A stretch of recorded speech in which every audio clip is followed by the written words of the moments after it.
that will come out okay. But I think it's best to just worry about the other ones for now. So now that we've dealt with Sung Sung, this is Deeso, and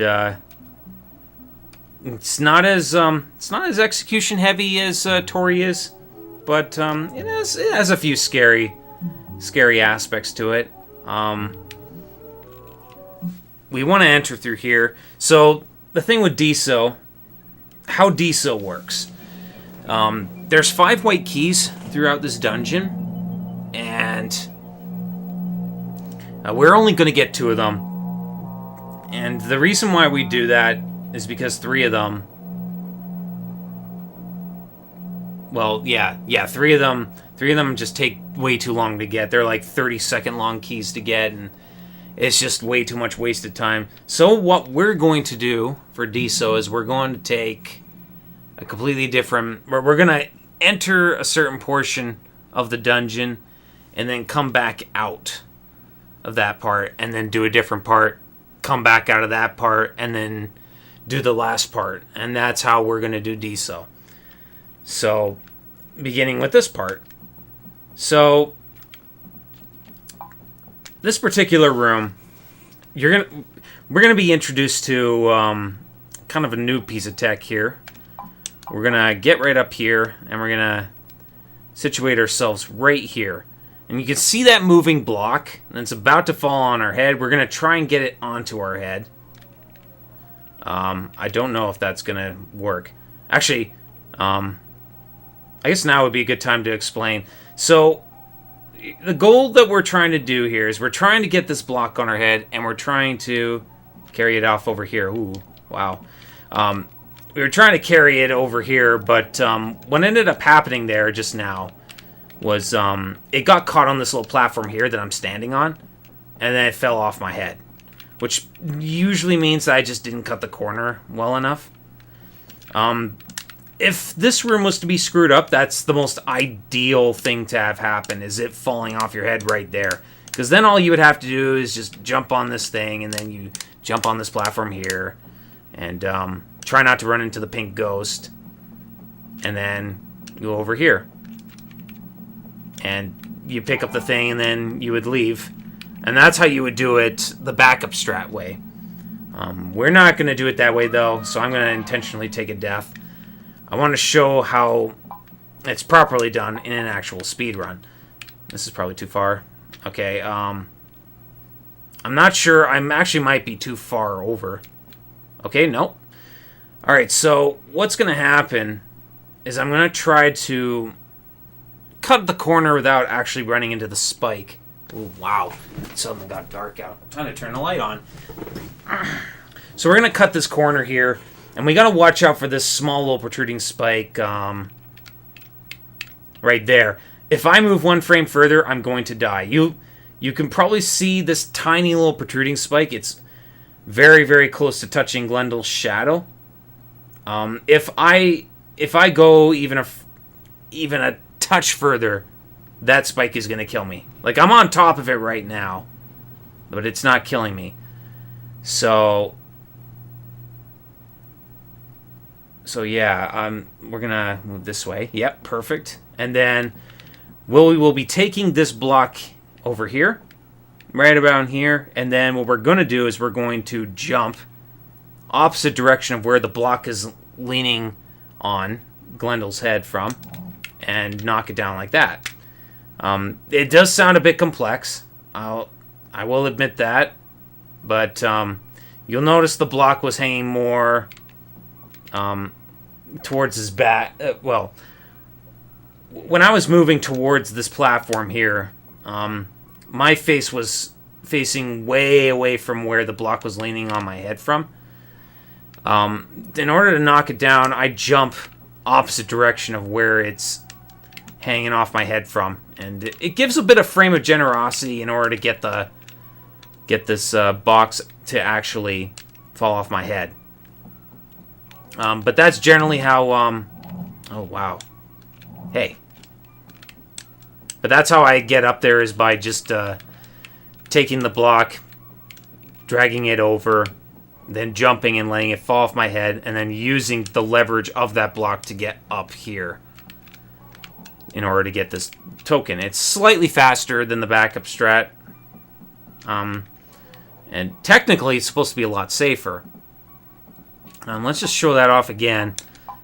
So, actually, let's see. Yeah, see, now my shadow touched the protruding spike. That's how you know that that point is the point of no return. You actually die from it. Sometimes the block may be too far over on your head, and then it won't fall off. That's probably the worst case scenario. Hopefully I got it here. Yep. Okay, so once again, it was on the top of my head. I think just for display purposes, I'll see if I can show how it's not done properly. I'm just going to grab that token, show it off one more time. Yeah, probably here will be good. So, we've shown what happens. Sometimes the block can get caught up on that upper platform. Sometimes you won't cut the corner close enough. You'll get hit by the spike, or sometimes the block will just come off. Wow. Okay. Man, the last time I attempted this, I was actually completely missing it. There's a lot of things that can go wrong in this room, and they're actually not happening this time. But yeah, that's how it's done right for the most part. You just got to get it on the right point of your head and just jump at the right point.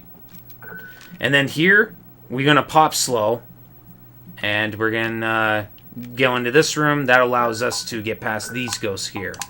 Pick up this gem. I'm going to move on from them. And it really doesn't need too much explanation. And then that's really it for this section. We're going to be heading out of this lobby and going up that way. And so the next destination, we're going to be going to this spot over here. This spot is also pretty much going to be locked away by a white locked door. So we're going to get it out of the way now, so we don't have to return to this area. Wow. Okay, so that's an example of how to not do this room. That's how you do it. So, this particular room, you don't really have to do it. You don't have to kill this white ghost, but I really recommend you do. Because what'll end up happening, let's say we're going to kill this guy now. And we're going to get up here. This gate is going to lift us up, like so. And I'm going to grab this orb and then straight drop down. If you let that white ghost live, you'll end up having to stay up here and then come down when you feel it's safe. So that's why I killed that white ghost. Now for the next room, I'm going to get up on this step here, and then I'm going to pop slow on that first small little platform. And I'm going to try to get into this room as fast as possible, and then do this. This particular room, some people don't pop magic. Or other runners won't pop magic here. I pop it here because it's the most consistent way I can deal with the threats in this room. That ghost I just killed is a huge problem on the return trip, and that's why I like getting rid of these ghosts.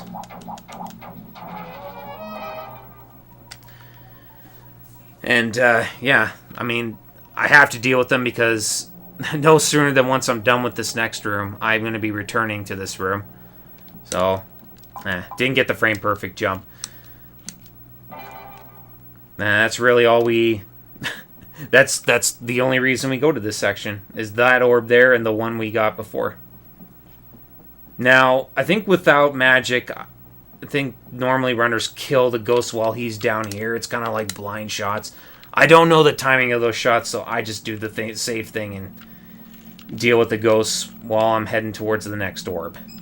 And that's that section. Now, then this third and last entrance we're going to be going into Deeso from, this is where the Deeso really starts getting interesting. Some pretty nasty rooms in this next section. Okay, so first of all, this room that I would just enter, and I'm going to re-enter it momentarily.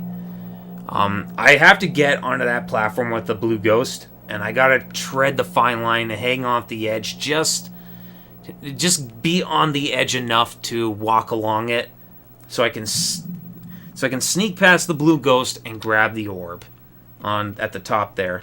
And what I'm going to do is I'm going to enter, spam the jump button, and as soon as I confirm the jump button, I keep holding left. Very important. I keep holding left, and then I'm going to keep moving left until the front of Glendel's shadow touches the border, the leftmost border of that small platform I'm about to... Well, not the one I'm about to land on, but the very edge right by the spike there. Like, right there. Pretty close to the edge of that leftmost smaller platform there beside the spike. Allows us to get that orb right there. And allows us to move on.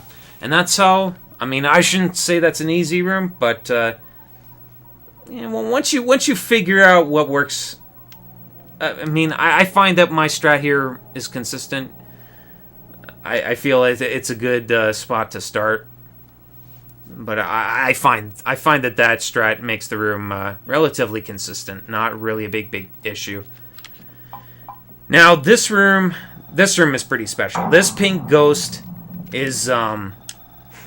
used to be the bane of a lot of runs. Heavy reset killer. Or run killer right here. Okay, so... And that's the reason why. You saw him pause right there. And... What he's doing is he's nudging himself towards the left wall there, right where the door is, and he's going to 180, move right back towards the corner. When he does this, he's basically trolling me. And there really is only one response I can give in this situation, and that's to get underneath the block and steal it from the pink ghost. Like so. So now I got the block, and I'm going to carry it over into this corner here. Like so. Now the block creates, a safety net. That pink ghost is not going to be an issue anymore. And I still have the setup necessary to get on this gate. Unfortunately, I still lose some time if he trolls me, but it's not really that significant. It's like maybe 5 seconds at most. Probably not even that much. Well, actually, it's probably 5 seconds. I'm not really sure. I didn't really do the number crunching. I'm gonna try this room again. I'm gonna see if I can show you how the room is done properly. But that's the backup strat in case you get trolled. There we go. Okay, so that's what we normally want to have happen. This is the fast way. The ghost. So the thing with this ghost, he'll do two things. He'll troll like you saw the first time, and then he'll do this. The second thing he'll do is something like this, where he will cooperate with you, and you will be able to ride along the block that's on top of him, and then get up there. Easy. So I blew 2 points of magic to do that, to show all that off. So we're going to restart this again.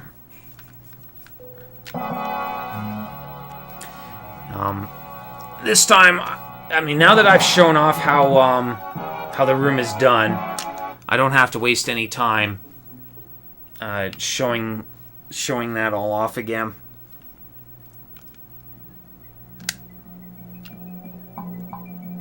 But it was important that I had to show that room off both ways, so that both novice players and more experienced runners could actually learn off of. All right, what's he gonna do to me this time? I think he's gonna troll me.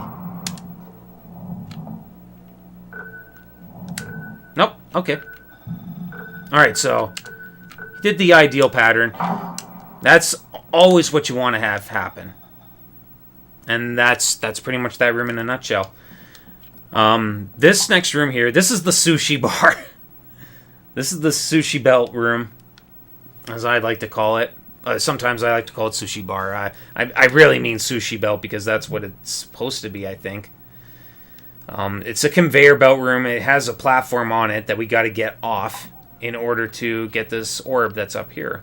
But we're not going to deal with that yet. Instead, we're going to deal with this room. This room is pretty easy. Self-explanatory. That was actually very risky what I just did there. That's a pretty tight jump to get on that platform. If I only push that smaller platform to the spot I pushed it to.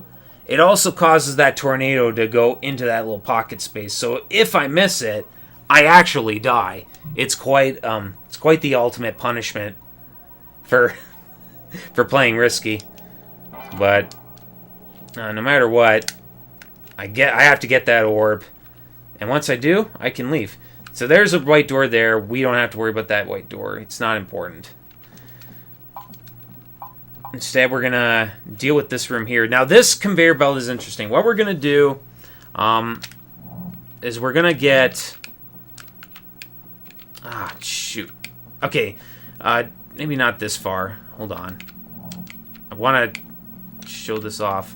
Okay, there. We want to try and get to this little spot here, moving the other direction, and allow ourselves to push this platform optimally. And if we do it right, all we have to do is hold left, and we'll literally just spin... Oh, yeah, see, I messed it up. Sometimes you can just press and hold the left side, and that platform won't actually... It will actually fully get pushed off. So, unfortunately, got messed up again. I did this twice in a row the last time I did this. Yeah. Okay, I'm probably not far enough over the edge. Let me just see here. I'm gonna try and reset the room. I will get this. I'm just not far enough over.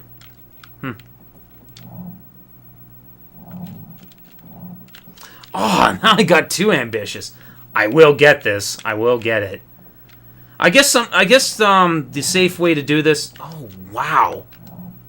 I am getting way too antsy with this room. Sometimes I like to just shimmy back and forth just to make sure I don't, accidentally mess this room up. Because this one's pretty costly to mess up. Oh, man. Yeah, I'm definitely not doing this room. Oh, I am not in the right position to be doing this room. There we go, there we go. So I literally just held left that entire time there. It's very risky to do it that way. Usually I like to shimmy around and make sure that I safely can push this pillar off the conveyor belt. It's obviously not safe, and once I get this pillar off the conveyor belt, the sushi belt, what I end up doing next is I push this block until I visibly see cracks on the top there. Then I push it until this little line on the side of this green platform here, the third inner line, black line. And then I use that as my gauge to know how far I can push that way. And you can see it's a pretty generous jump. So, I mean, you probably could be a little more bold, a little more risky, and not have to push it as far, but I just go by visual cues, and that allows me to do this particular room a little more consistently. Now, let's see if I can show off this room a little more safely. Okay, yeah, so you can see it's a lot slower doing it safely. You have to push this pillar quite a bit more. It's kind of a bit of a time loss if it comes down to that. But yeah, this is a pretty hard room to optimize. It's not hard to expect that it's to expect messing this one up. Anyway, once you grab that orb in this one, you just fall down here and you go into this room. Now in this room, we want to try and position the front of the shadow with this dark purple crescent curve on the ground here. Oops, right there. Okay, so you saw that I stepped forward and then immediately retreated back because I knew the shadow was too far. Like, it was touching the lighter purplish crescent behind the dark purple one. That's my visual cue for where to stand in order for this block to fall on my head. Carry it over here, and then we're going to use the same tech from that very first room. We're going to jump the opposite way and allow the block to fall. And that's how you do that room. So we'll demonstrate that one more time. Same spot. Consistent every single time. It's a good little spot. It's hard to highlight it. I don't really have really an indication. Let's see if let's see. Can my mouse? Nah. So unfortunately, I can't drag my mouse across. Amarak won't register it. It needs to be window captured. Well, I guess in the end, you can just look at the replay, look at the VOD, and see exactly where I stand, and just use that as the gauge. You'll probably know exactly what I'm talking about anyways. So moving on, that allows us to get this white key. And we want this white key because it's the fastest white key to grab. There's one other white key we got to grab. One of the white keys has to be used for the boss room, and what was the other one for? I'm trying to remember. What the other white key is for. I can't even remember.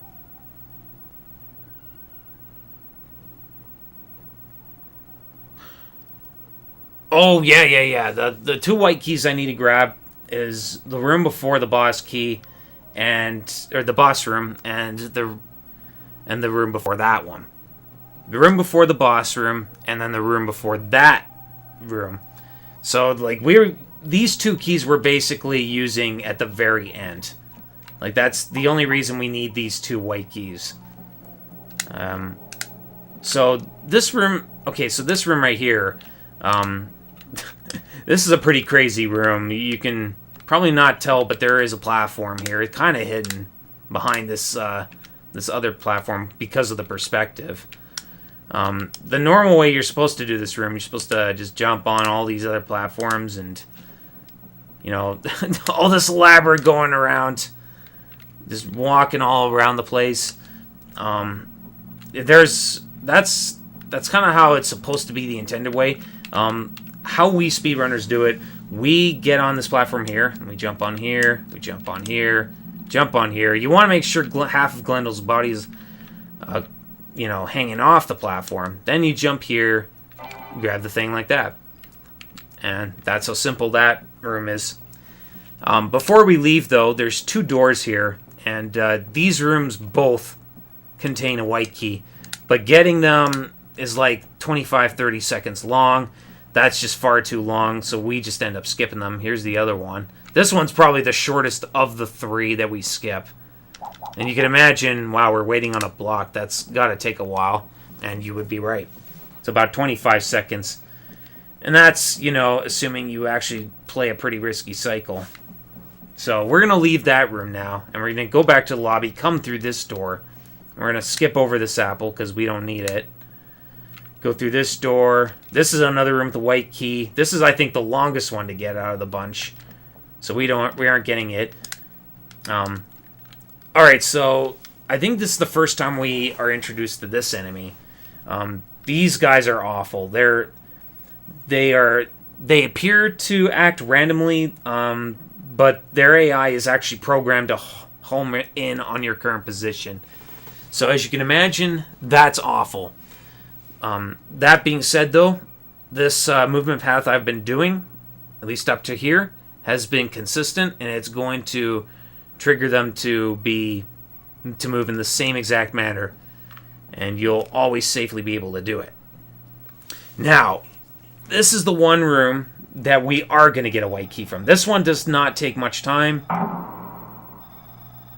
Just get past the locked doors here. We're going to position ourselves here. And we have to position ourselves here because all these blocks here, they're like a conveyor belt. And they're going to push us side to side. It's going to look pretty weird. Yeah. And once we reach the end, we grab the key, and we gotta get on this side next. And then we gotta make the same trip. And then we end up here. And we're gonna run right off here. Now, this is the important part. Once that gate at the top, at that second gate in the back there is about to hit the top, we need to pop our slow right then and there. Ooh, that was very close. So I actually waited too long there. I almost died for that, which would have been bad. And the reason why we popped the slow, we have to clear that gate, and we also need slow for the next room. Now, this next room is really bad. It used to be the cause of many of my runs dying until I found a new strat. So, here's what's going to happen.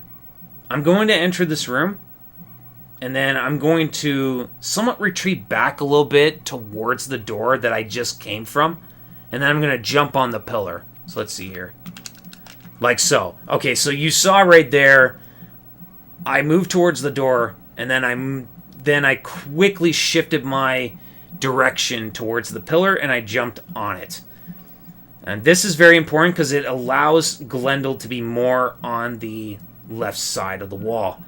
And this allows just enough clearance to get to this orb. This left ghost, or this leftmost white ghost you see down at the bottom of the screen, he is a huge problem. And in past runs, just mashing B to get up here and trying to get to the orb has resulted me in being tagged by this white ghost.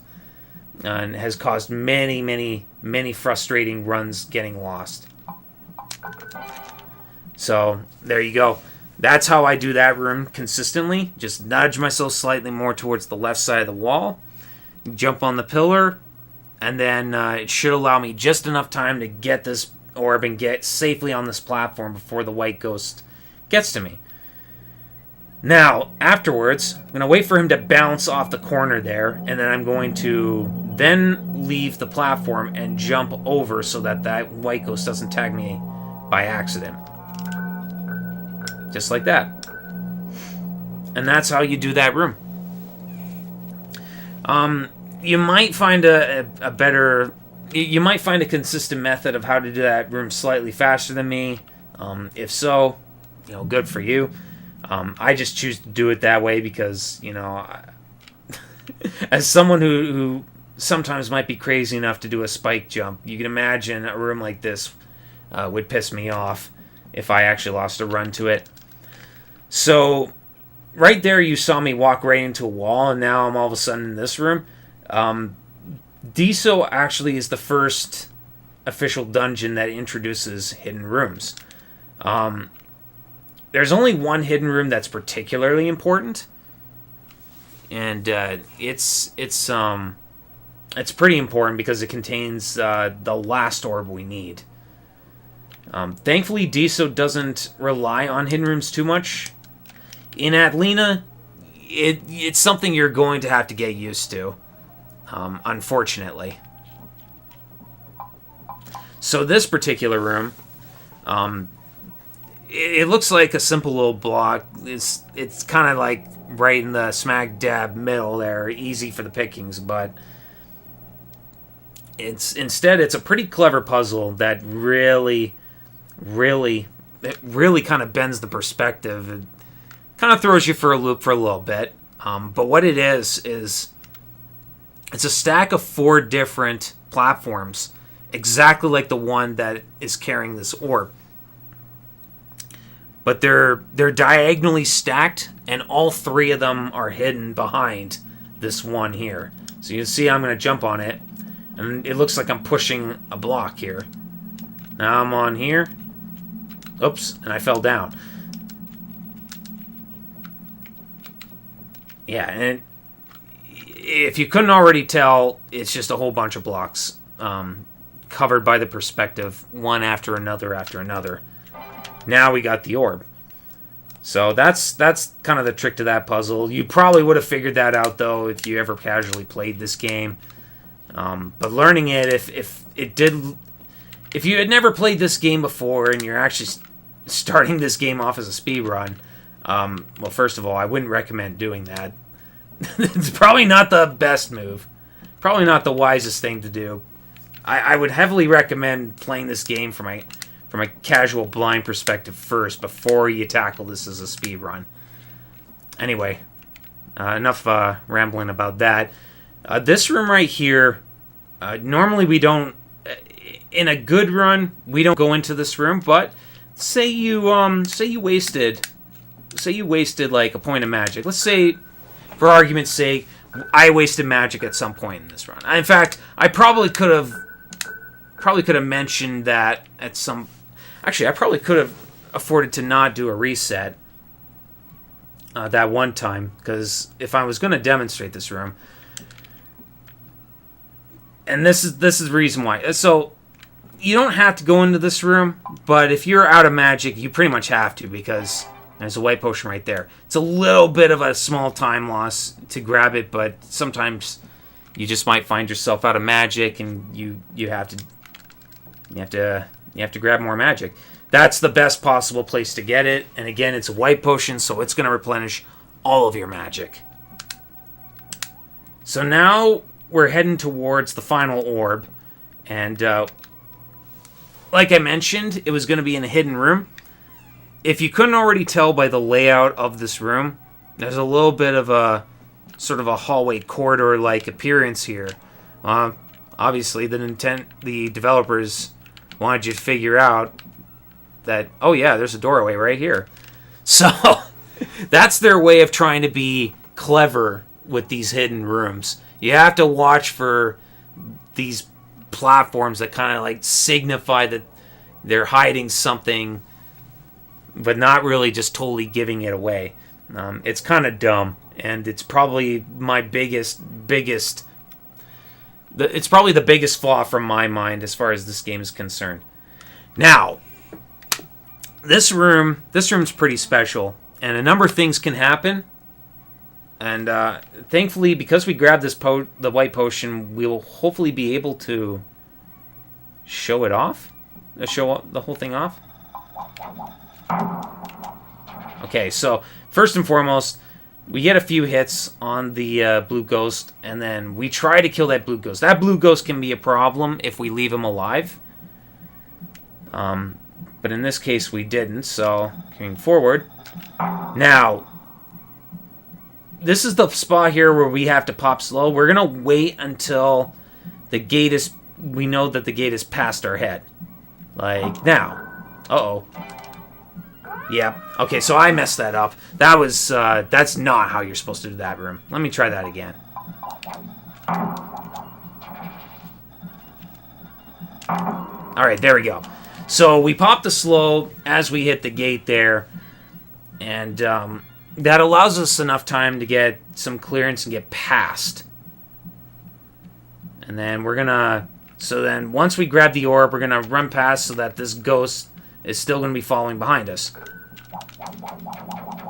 Okay, so there's two things that's the spot right there where a number of magical things can happen. That white ghost, sometimes what he'll do is he'll get caught into that corner there like he did. And then it confuses his AI, and sometimes he'll end up retreating back to that pocket like he is there right now.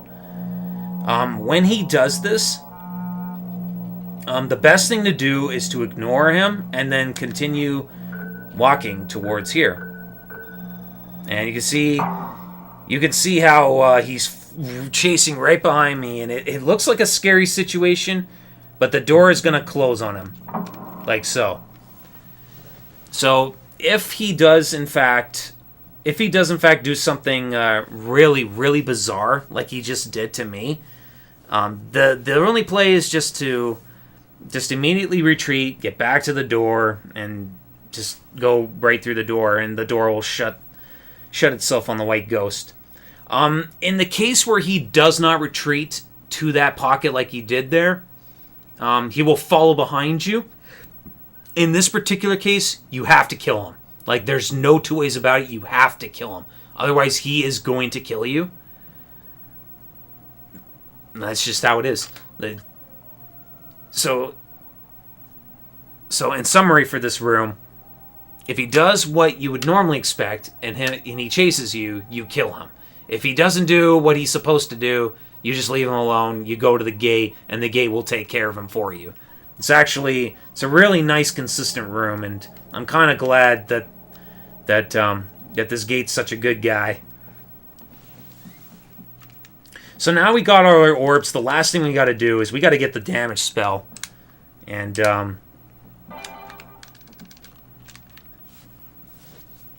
in order to do that, it's a bit of a time waster, but we have to have this spell for Atlina. We can't skip this spell. There's been people who have said that there is a way to skip it, but I just...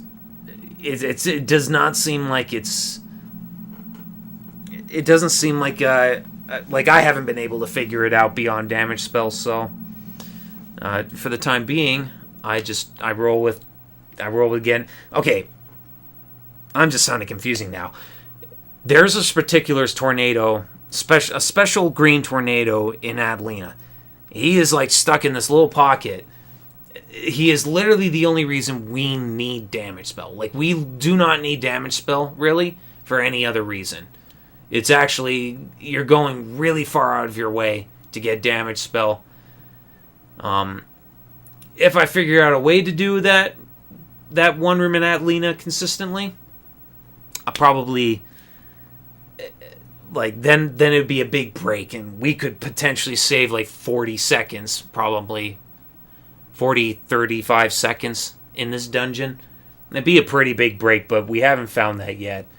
So anyway, doing this room properly, I always tend to gloss over this room because I just instinctively know what to do, but you do not want to get caught at any wall in particular, because this bottom right corner tornado, or this green tornado in the bottom right corner, he has a tendency to give you a bad pattern if you don't optimize your movement, or if you end up getting caught on a wall and end up stopping in your movement for even just a brief moment. Okay, so you probably saw right there as I was entering the door, that tornado was ready to move to the right. And you can imagine, or sorry, it should say moving up a little bit. Like, he was moving towards me. Like, that was his next play. So you can just see, when you don't optimize your movement, that tornado has a tendency to wreck your day. And then, this room's pretty self-explanatory. You don't need that potion. And the reason you don't need your potion is because every time you grab a new spell, you replenish your magic. So we're just not going to worry about it. Now this room, what we're going to do here is we're going to just walk a little bit past this white tornado, and then just casually walk right next to him. And this is going to sound really scary, but his movement's going to be pretty consistent. He's going to bounce off the wall, and then he's going to kind of try to follow up behind us, and then eventually try to tag us with his next move. But when he does this, we're going to be jumping on the platform. So, here we go. Okay, so that was not done optimally. I'm going to try that again. Got a little too antsy. So we're going to cut the corner right here. And there you go. See, like, he was about to try and tag me with that previous move. But I jumped up on the platform, and he missed his chance. And that allowed us to get on these steps optimally. Allowed us to grab this spell, which is the damage spell. Now we don't have to use the magic spell quite yet. We still have it used for slow, which we will pop right here. And we want to pop slow here because that allows this green tornado up in the top left here to give us a favorable pattern. And that's pretty much Deeso in a nutshell. We're right at the end of the dungeon now. We just got to get to the boss room. Oops. And so this is the spot here where I jump, and then it allows me to optimally fall straight through, and I just keep holding up. I won't land on the spike. Easy every time. That's one of the white keys I have to use. This is the last room, and there's tornadoes everywhere. So, you might be tempted to use a slow here, which would be fine. I mean, that's not going to be too big of a deal. I don't need to, because I know exactly what the green tornado is going to do, so I just jump over him. And then I can just go across here, because I know these tornadoes are going to just get caught in the corner here, and just kind of just chill out, you know, say hi and bye to me as I go to the boss room. So, I don't know, I can't pronounce the name of this boss for the life of me. But what's going to happen is, once the fire starts going, I'm going to move to this corner here, 180 shift, and then I'm going to quickly fire a few shurikens, and that allows me for my first optimal hit on this boss. I'm going to wait till he moves, and then start getting into position for the next strike. I'm going to line myself up with this green arrow here. And then I'm going to start moving towards the left. Try and catch him as he's going up here. I move down to right. Try and tag him as he's going down to the right. And I'm going to move back up. And then hit him there. So he's kind of doing like he's kind of doing a clockwise movement pattern here. This is where he stops doing that. And he's going to bounce along the top edge there and start doing a counterclockwise movement. Like that. Now, the next thing I have to do is I gotta move over here. Alright, so that wasn't really optimal, but you can kind of see that this is a fight where I have to kind of anticipate when he's going to be vulnerable again and be properly ready to intercept him. Because this is a fight where I can't really stay ahead of the boss. Like, it's not possible. He moves around way too fast.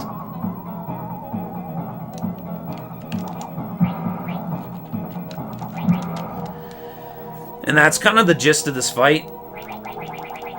It's really just about anticipating where he's going to be when his iframes are gone. Wow, I just messed that up horribly. Alright. Try and not mess that up.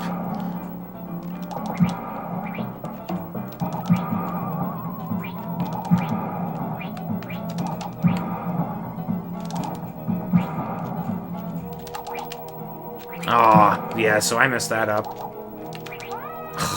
God, I am messing up these fights. Okay, come on.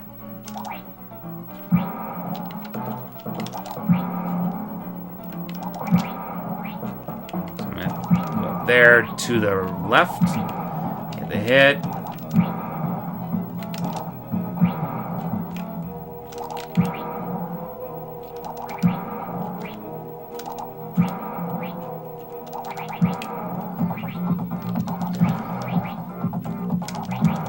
Alright, so once he stops doing that whole stupid thing and he stops in that corner, he's going to start bouncing side to side along each side. So he's going to start from bouncing from the upper right to the bottom left. And then eventually he's going to start moving faster. And then he'll bounce off the top right and then head towards the top left. And then he's going to start that same pattern where he's going to move slow, going from the top left to the bottom right. And you kind of have to follow him as he goes. But yeah, while he's going slow, this is your time to just get some good damage. Just follow behind him.